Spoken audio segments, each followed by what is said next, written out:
From Tokyo One Way, Yokoso, welcome to my channel.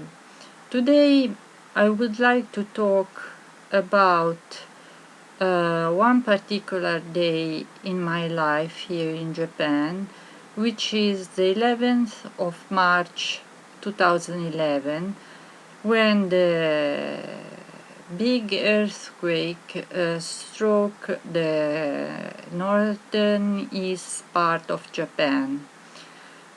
And there were also tsunami, and then as a consequence the problem at the Fukushima nuclear plant.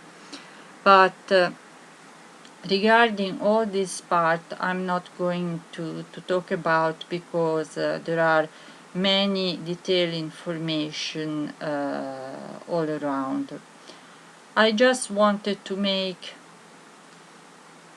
this report of what happened to me that day and the following days. So the day started as usual. I went to work at the company in the afternoon because I was working part-time, and before 3 o'clock, let's say 20 minutes before 3 o'clock, I wanted to smoke a cigarette. So as it's not possible to smoke inside the company, I went outside and I lit my cigarette, and I took a brief break from my job.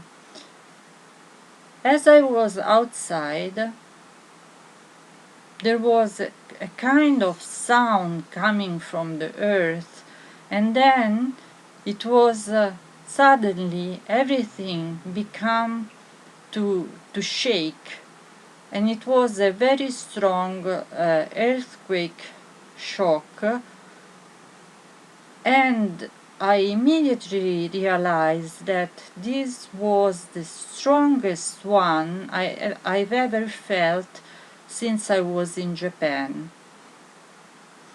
After maybe 5 minutes, I've seen all my colleagues coming out from the company, and we were all worried, and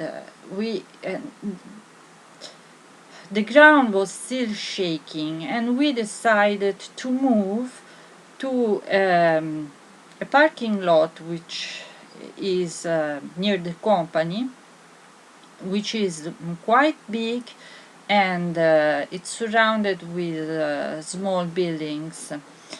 We stood there, and personally I had to sit down on the ground because this shock was long, was strong and long, and I began to feel sick because when the ground moves like this, in this way, I became motion sick, like being on a boat. And I've seen other colleagues of mine that they had to sit on the ground too. And one of them had a cell phone where you can watch TV on it. And immediately he went on the NHK, which is the TV station of the state, to see the news, to see also how big this quake was, the magnitude, where it was, etc., etc. And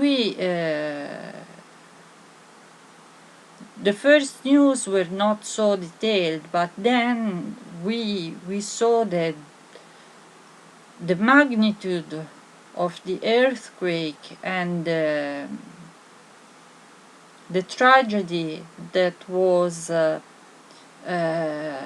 unrevealing under our eyes, and we saw also the images of the tsunami, and we were all petrified. We were shook by this shock, earthquake shock that struck us, and at the same time we were incredulous looking at the images coming from Touhoku. And at that time we didn't know what to do, what to say, and then they told us that we could go home, and we didn't know, some of my colleagues didn't know if they could get home, because also the subway and the trains were stopped because they had to do some check after this big shock that came, and they didn't know if they could reach their house. So those of us who lived in the proximity of the company, or that could reach their home by walking, like me, it would have taken me 40 minutes, 1 hour by walking. But I think there was the bus was circulating, and we said, if you can't go home, you can stay at my apartment or this colleague apartment, and until the situation is under control. So I came home, and I'm living on a 13th floor of a 14th floor building, and of course the elevator was blocked, and so I went up the stairs, and what was in my mind, my first and biggest fear, was that I didn't know where my husband was, because he was on a business trip, and he went by car in those areas, but he was always moving, so I didn't know this day he is here, this day he is there. I only knew that that evening he should have been home, and I tried many times to reach him on the phone, but the cell phone was not working, the landline was not working, so I began to be very anxious, because I didn't know where he was. Anyhow, I reached home, and as soon as I opened the door, I opened the door is always opening towards the outside here in Japan, and there was a piece of furniture blocking the entrance, and fortunately it was not so heavy, so I put it back on place, and I entered the apartment. When I entered the apartment, I a little bit puzzled, because yes, it was a strong shock, but I didn't imagine what I would have found coming home. And everywhere there were things scattered on the floor everywhere, and broken things in the kitchen. Every drawer was open, like there has been a robbery. I don't know, they were all open, and all things had fallen apart. The library, which we have next to the wall was more than 80 centimeters away, so it was not in the middle of the room, but it was very distant from the wall. All the things that were on the library were on the ground, and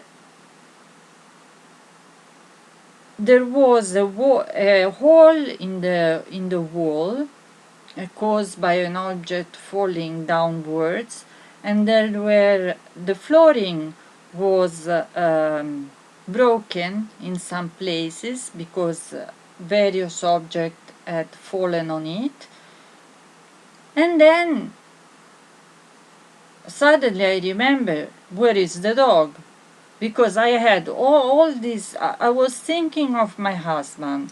I was shaken from everything that was going on. And then I remember, the dog, where is the dog? I called the dog, I got the dog, he didn't come. Then finally I found him. He was locked in the shower room, and he was so afraid, so terrified. I had to pick him up and try to cuddle him, to make him relax, etc. And I saw also, I tracked him down because then I saw blood on the floor. He had a cut in his paw. So I cleaned up this cut, and I noticed that it was not something serious. And then both of us, we sat on the sofa trying to calm each other. When I came home, the light was there was the light. There was no blackout, but I tried to make a tea or something, and there was no gas. But in Japan,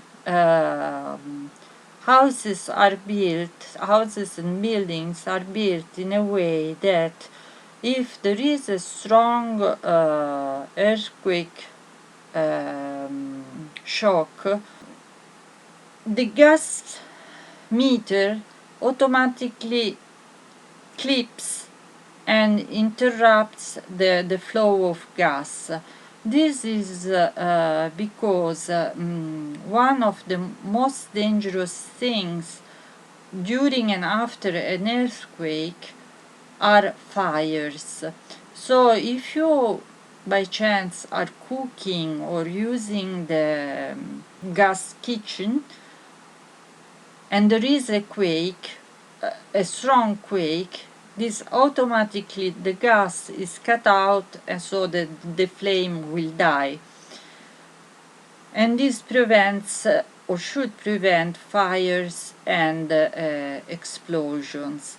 So my first thought was that probably the gas meter has clipped these devices entered in function.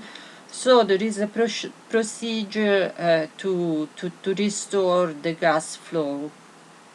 So when I was at home, there were no problems of light or gas not working. Then I spent the whole night trying to reach my husband, which was impossible, as I told you, because I don't have a landline here in the apartment, but also the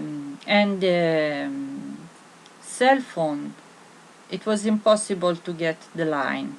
And I think this is more than natural, because with what had happened, it was impossible to reach him.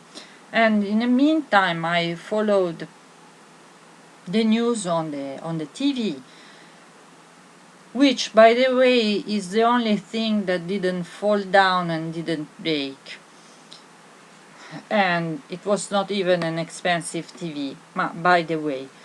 So I stood with my dog there on the couch and looking at the TV, trying to phone my husband with this stress mounting up, and of course they were aftershocks. So sometimes the building was again moving, and being on the 13th floor.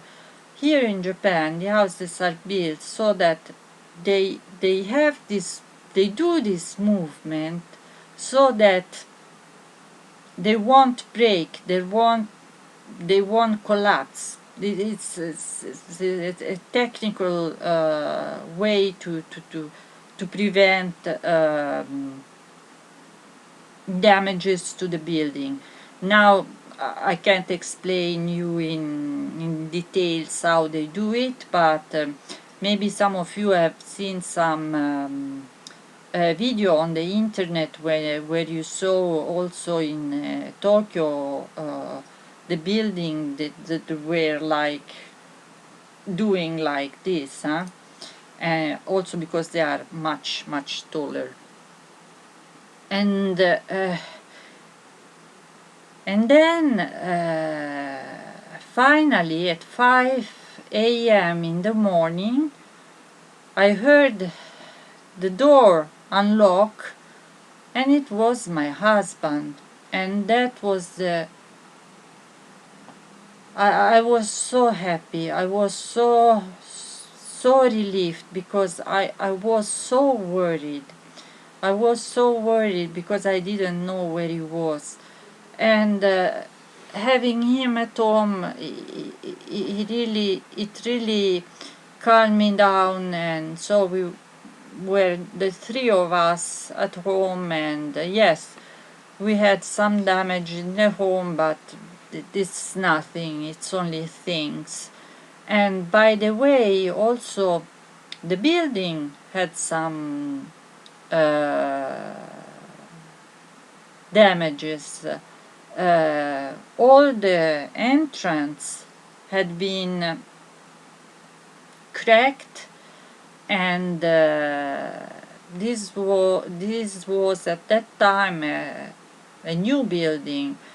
So then we had to make contact with the company who built the building, and they had to replace all the entrance by their expenses. For us was not much the, let's say, the damage that we could have suffered in the house or in the building, or fortunately we were safe. We didn't have any kind of scar or something. The problem was with the Fukushima plant, because we didn't know if it was something serious, if they wanted to evacuate the city, if there was no alarmism in the news. But you don't know what's going on. And also we didn't know if the water supplies had been contaminated. There were several questions which stood without an answer. But I've seen that first my husband and also other Japanese persons, they were very calm, and if there was something to do, they would have done it. Otherwise, they didn't go in a panic mode or something. For me, it was already a little bit different, because I said, what's going to happen? They stay calm, and they follow the instructions, listen to the information, etc., etc. So at a certain point, embassies started to contact me, asking me if I wanted to leave the country, because many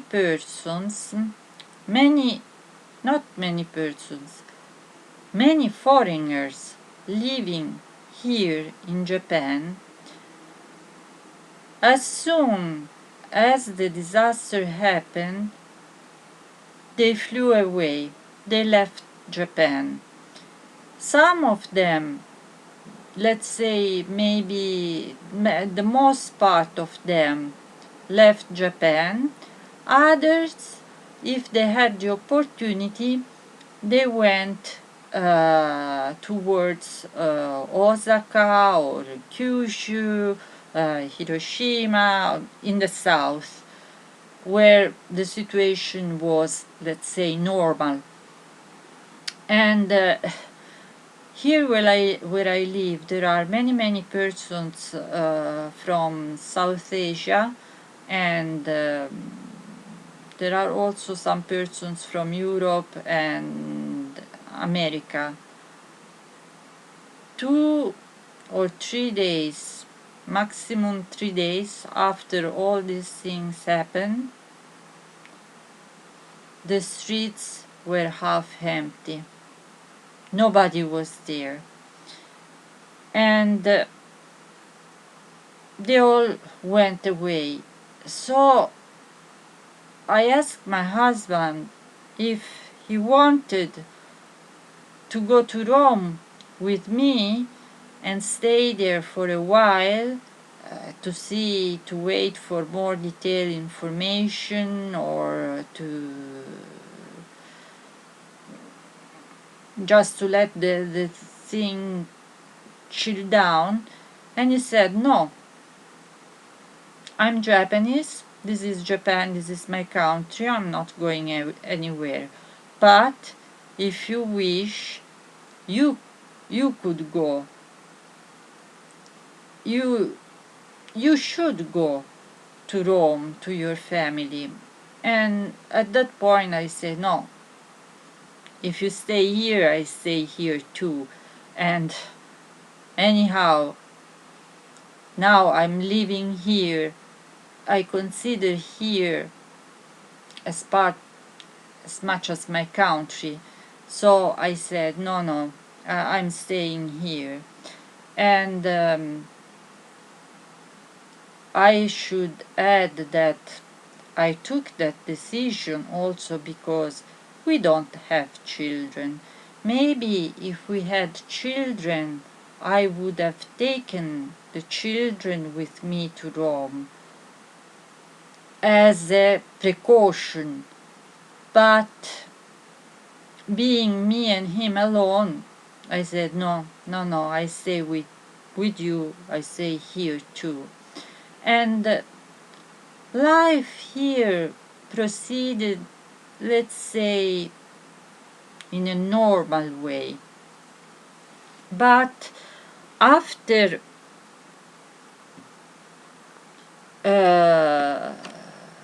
the quake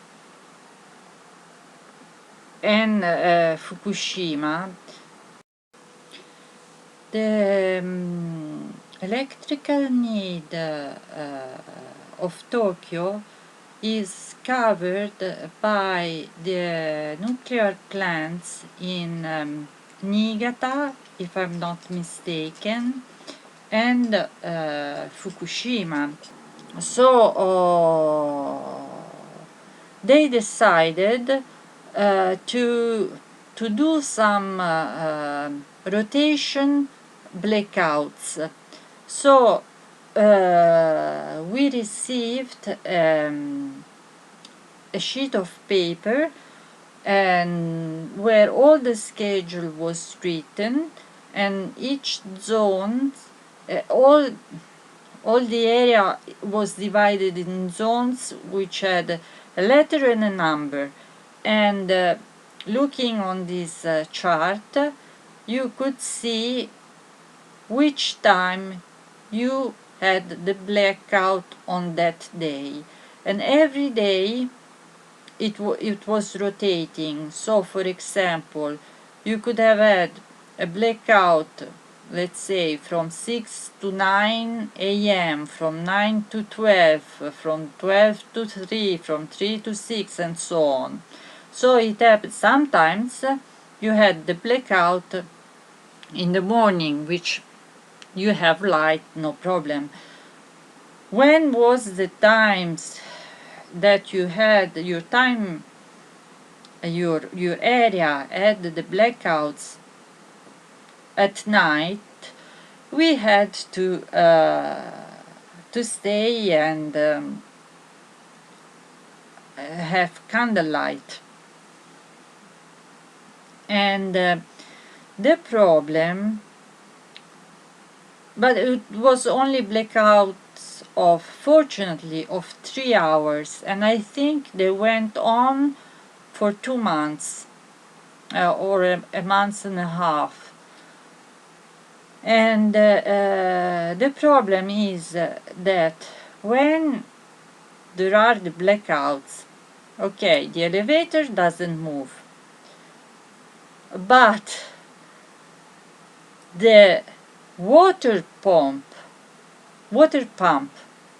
doesn't work, which means that it doesn't pump the water to your floor, so you can't use the toilets. And of course, when there was Japanese are very well prepared, and they know since they are little, because they make this simulation and training since they are kids, how to do, what to prepare, what to have in handy, etc., etc. But they gave further advices also on television.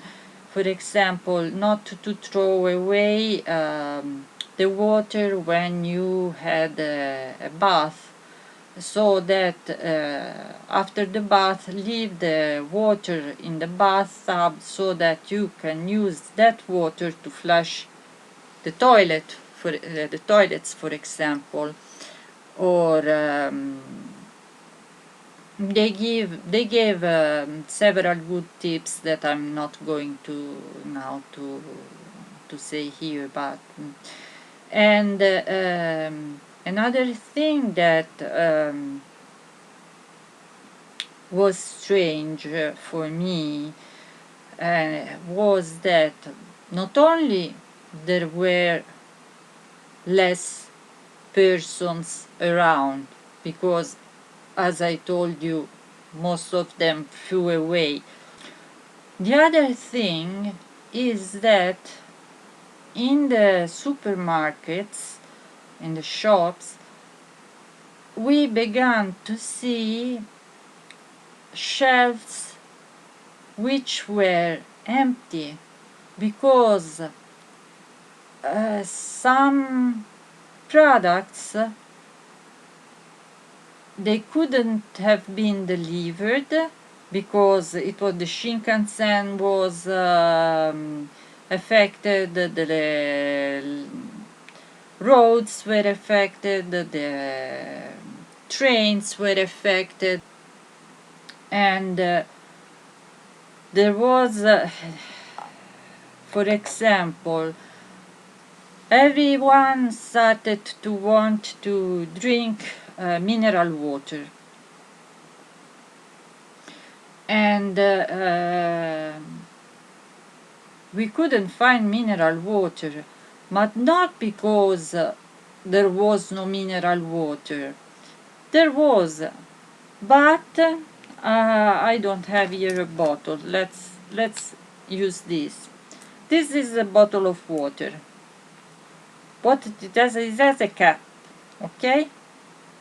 The cap was made by only one company, which was situated in the stricken zone and was destroyed. So they couldn't send the mineral water bottles because they didn't have the caps, and they had to find another solution.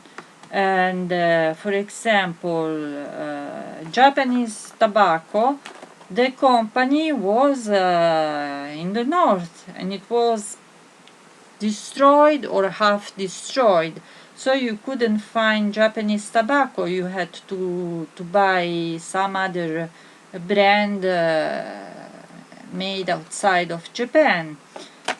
And there were some products that were a little bit difficult to find. For example, also batteries. We of course we were lucky, and it's not that we didn't have food or something like this, but it was a little bit strange to be in a supermarket when you are used to see lots of things and etc., and then from one day to another you see these shelves which are empty, you see less people on the street, and it was a kind of surreal situation, although we were in a, let's say, safe zone, because we there were no problems with radioactivity. Yes, there were some problems with the quake, but small things. I don't know, maybe some persons got injured or something, but nobody, I think, I don't want to be mistaken, but I think that nobody died or something very tragic happened compared to the situation that was in the northern part of Japan. And with time going by, little by little the situation got better. And I should say also, regarding the shortage of some items, that here in Japan, in these cases, if you go to buy something which they have only a little stock, they don't sell you more than one piece, so that there will not be one person who arrives first and takes a lot of quantity of these things and then maybe sells on the black market or speculates on this. No, everyone one. And then you wait, because it's also, you wait till the southern part of Japan was safe, so you had only to wait for the supplies to arrive. Also because many things, they had the priority to go to the stricken zone, of course. And after a while, the situation became more and more normal here.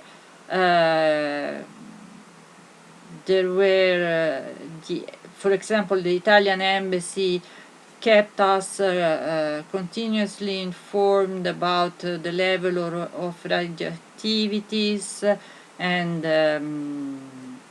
also other embassy provided various type of information service, so it was they did a good job. And the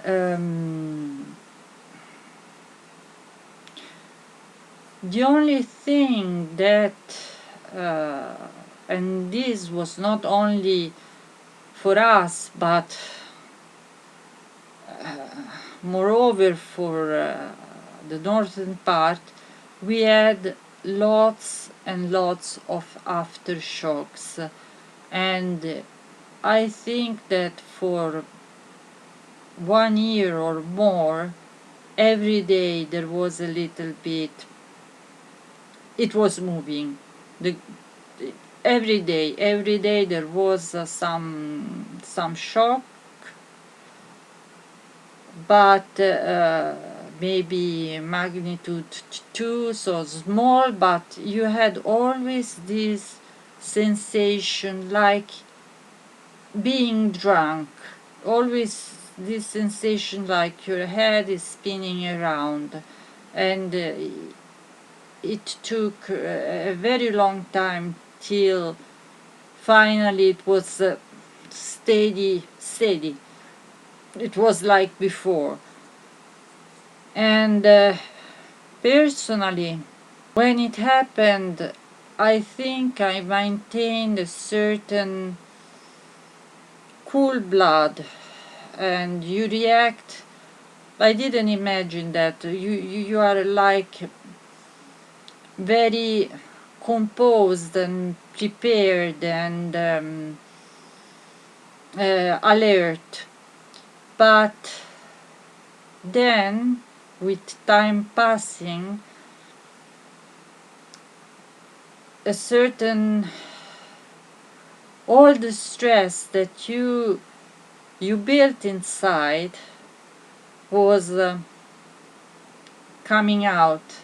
So in the long run, the stress and the anxiety came out in my case, and so this more or less is what I experienced during those terrible days, and